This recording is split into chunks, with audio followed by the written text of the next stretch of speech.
जहां तक बात करें मणिपुर की, तो यहां 2 चरणों में चुनाव की घोषणा की गई है।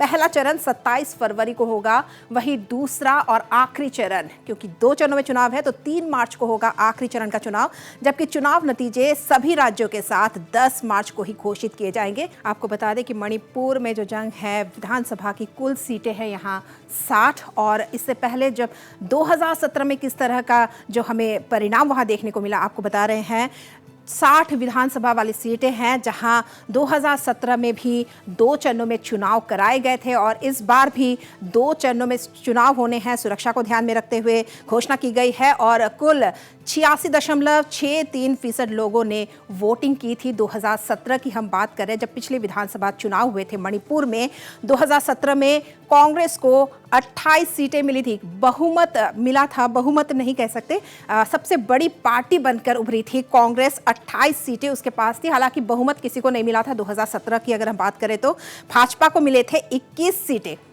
सीटें मिली थी और कांग्रेस को मिले थे 28 सीटें, जबकि भाजपा की सरकार आज वहां पे है। एन बीरेन्द्र सिंह के नेतृत्व में भाजपा की सरकार वहां चल रही है। एनपीएफ को 4 और एनपीपी को भी 4 सीटें मिली थी। अगर 2017 की हम बात करें तो मणिपुर की जंग आपको दिखा रहे हैं किस तरह की थी। 2017 में कांग्रेस को 28 सीटें मिले, जबकि भाजपा को मिले 21 सीटें, और मगर विधानसभा में इस समय भाजपा के पास 28 सीटें हैं। और अगर कांग्रेस की हम बात करें तो कांग्रेस धराशायी होती जा रही है। कांग्रेस की सीट अब घट चुकी है, घटकर 15 हो चुकी है। 2017 में आपको एक बार फिर बता दें कि 2017 में 28 सीटों के साथ सबसे बड़ी पार्टी बनकर उभरी थी कांग्रेस, लेकिन अब जो सीटें हैं कांग्रेस की झोली में वो पहुंच चुकी है, 15 तक सिमट चुकी है और एनपीपी और एनपीएफ के पास 4 सीटें हैं। तो ये आपको बता रहे हैं 2017 में जब पिछले विधानसभा चुनाव हुए थे तो उस वक्त क्या था। और तृणमूल और निर्दलीय के पास इस वक्त, अगर मौजूदा परिस्थिति की हम बात करें, तो तृणमूल और निर्दलीय के पास भी एक सीट है, सीटें मिली थी, मगर विधानसभा के इस भाजपा के पास 28 सीटें, वही कांग्रेस की सीट जो है घटकर 15 हो चुकी है। 7 विधानसभा सीटें अभी रिक्त है। तो ये खाका जो है पूरा 2017 के चुनाव का है और अब घोषणा हो चुकी है 2022 के चुनाव में, और मणिपुर में 2 चरणों में इस वक्त चुनाव होने हैं। तारीखों की घोषणा हो चुकी है, तारीखों का ऐलान हो चुका है। और इस पर ज़्यादा जानकारी के लिए हम बात करेंगे, हमारे संवाददाता हमसे जुड़ रहे हैं शरद चंद्र इम्फाल से। जी शरद, तारीखों का ऐलान हो चुका है, किस तरह की जो राजनीतिक गलियारों से किस तरह की प्रतिक्रियाएं आ रही है? तारीखों का चूंकि ऐलान हो चुका है, 2 चरणों में चुनाव वहां होने हैं मणिपुर में, किस तरह की प्रतिक्रियाएं सामने आ चुकी है? चूंकि चुनाव आचार संहिता भी अब से लागू हो चुका है, ऐसे में कितनी तैयारी है? हाँ, चुनाव की ये तारीख की ऐलान हो चुका है। 2 चरणों में किया जाएंगे मणिपुर में। मणिपुर की सीईओ राजेश अग्रवाल ने अभी थोड़ी देर पहले प्रेस कॉन्फ्रेंस करके उसकी जानकारी दी है। मणिपुर में 2 चरण में चुनाव किए जाएंगे। पहला चरण ये 27 फरवरी को सबसे पहला चरण मणिपुर में चुनाव किया जाएगा। उस पहला चरण में ये 5 डिस्ट्रिक्ट में चुनाव होगा। ये 5 डिस्ट्रिक्ट का नाम है Imphal east, Imphal west, Bishnupur district, Churachandpur district, ये 5 और Kangpokpi. Imphal east, Imphal west, Bishnupur district, Churachandpur district और कांगपोकपी डिस्ट्रिक्ट, ये 5 डिस्ट्रिक्ट में पहला चरण में चुनाव किया जाएगा। उसमें कुल मिलाकर के 38 असेंबली कंस्टिट्यूएंसी है ये 5 डिस्ट्रिक्ट में। और जो दूसरा चरण मणिपुर में ये 3 मार्च को किया जाएगा। और ये 3 मार्च की 2 चरण के चुनाव में उसमें 6 डिस्ट्रिक्ट में चुनाव किया जाएगा और 6 डिस्ट्रिक्ट में कुल मिलाकर के 22 असेंबली कंस्टिट्यूएंसी है। और ये जो 6 असेंबली कंस्टिट्यूएंसी है ये उखरुल डिस्ट्रिक्ट, सेनापति district, Chandel district, Tamenglong district, Thoubal district और जिरीबाम डिस्ट्रिक्ट में दूसरा चरण में चुनाव किया जाएगा।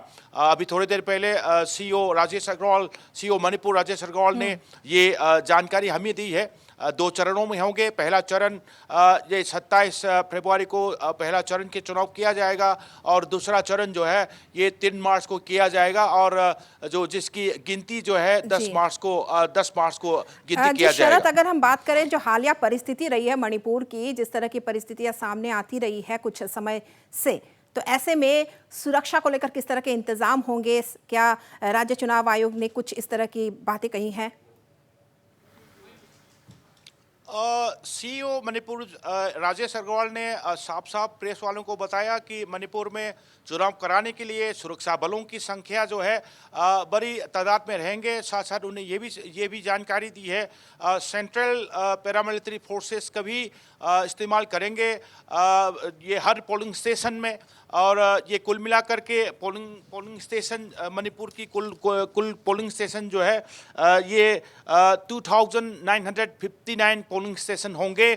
और इस बार कुल मिलाकर के वोटर जो है ये 20,34,755 वोटर्स अपना अपना चुनाव डालेंगे 2 चरणों में। फर्स्ट फेज होगा मणिपुर में 27 फरवरी को, सेकेंड फेज 3 मार्च को चुनाव होगा। कुल वोटर जो है 20,34,755 है। और जो कुल मिलाकर के मणिपुर में 7 असेंबली कंस्टिट्यूएंसी, 60 असेंबली कंस्टिट्यूएंसी, उसमें 2959 ये पोलिंग स्टेशन रहेंगे। और उसको हर पोलिंग स्टेशन में सेंट्रल पैरामिलिट्री फोर्स रहेंगे। साथ साथ स्टेट पुलिस भी बाहर से सुरक्षा की इंतजाम करेंगे। जी, ये तो बात हुई सुरक्षा की, लेकिन कोरोना की परिस्थिति भी बन रही है। ऐसे में कोरोना की इस परिस्थिति को देखते हुए किस तरह के बंदोबस्त की बात की गई है, किस तरह के बंदोबस्त किए जाएंगे, क्या कुछ ऐलान किया गया है? वही कोरोना वायरस जैसे ईसीआई की तरफ से भी, सुशील चंद्र की तरफ से भी कोविड गाइडलाइन को साफ साफ बता दिया गया। उसके साथ साथ सीईओ मणिपुर की तरफ से भी कोविड-19 को ध्यान में रखते हुए जो भी पोलिंग स्टाफ होगा वो सभी डबल वैक्सीनेटेड होंगे ज़रूर। और हर पोलिंग स्टेशन में ये सैनिटाइजेशन की बड़ी इंतजाम बिल्कुल रहेंगे। और साथ साथ 15 जनवरी तक फिजिकल रैली, पदयात्रा, ये सभी में रोक लगा दिया गया है। हालांकि 15 जनवरी के बाद फिर रिव्यू, कोविड-19 पेंडेमिक की सिचुएशन को रिव्यू किया जाएगा। उसके बाद फिर क्या निर्णय लेंगे ये तो ईसीआई की तरफ से जानकारी दिया जाएगा। और मणिपुर की सीईओ की तरफ से भी जानकारियां हमें लगातार मिलेंगे 15 जनवरी के बाद। जी, बहुत बहुत धन्यवाद शरद इन तमाम जानकारियों के लिए। तो मणिपुर के लिए भी चुनाव की तारीखों का ऐलान हो चुका है। 2 चरणों में चुनाव यहाँ कराए जाएंगे।